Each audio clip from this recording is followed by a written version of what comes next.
We have been told since childhood, Christopher Columbus discovered America in 1492, and before him, only legends. The Vikings may have reached the coast. Asian nomads are the ancestors of the Indians. But what if Columbus was not the first?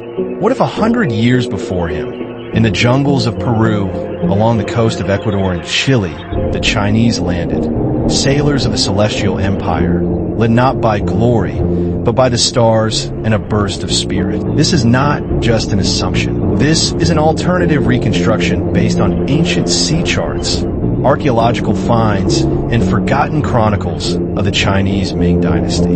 The legend of Admiral Zheng, he at the beginning of the 15th century, China was experiencing a golden age. Under Emperor Yongle, the famous Forbidden City was built, culture, science, and shipbuilding flourished. But the main thing was the fleet. Giant junks, 3 to 4 times larger than Columbus's caravels, sailed the Indian Ocean, East Africa, and the Persian Gulf. At the head was Admiral Zheng He, a Muslim, a eunuch, and a diplomat. Between 1405 and 1433, he made 7 voyages, officially to Mecca and East Africa. But Chinese chronicles mention an 8th voyage, to the sea where the sun sets twice, and birds are not afraid of people. Mysterious words? Or an encrypted description of America. Evidence that doesn't fit in South America.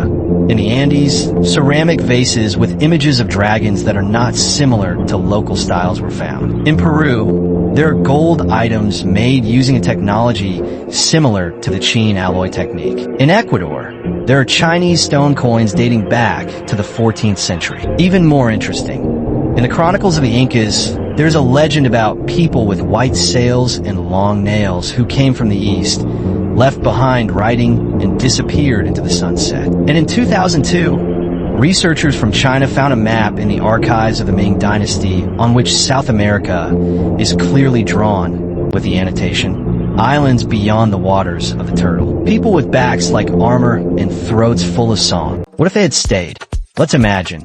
The Chinese land on the coast of Peru in 1421, and they don't leave. Instead, they build a post, perhaps a trading post, perhaps an observation post. They bring with them knowledge of irrigation, which the Incas had already been actively developing.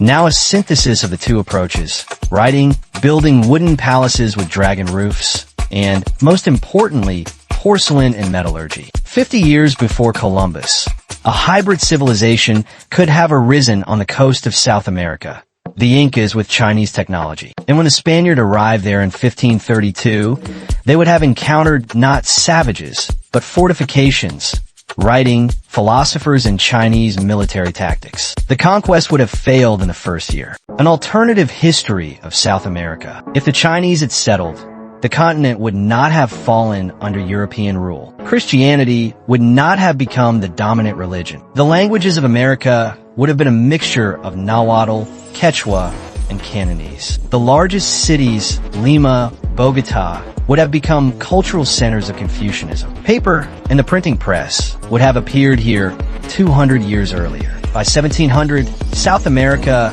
would have become a second China, independent, developed, with Eastern ethics and local roots. And Europe? It would have been left behind. Why is this kept silent? Because history is not just facts. It is the politics of memory. The Chinese Empire turned inward after 1433. The emperor banned long-distance voyages, burned the maps, and abolished the admiralty. All that remained of the Great Fleet were wrecks and legends. And Europe, rising from the Middle Ages, needed a great discovery.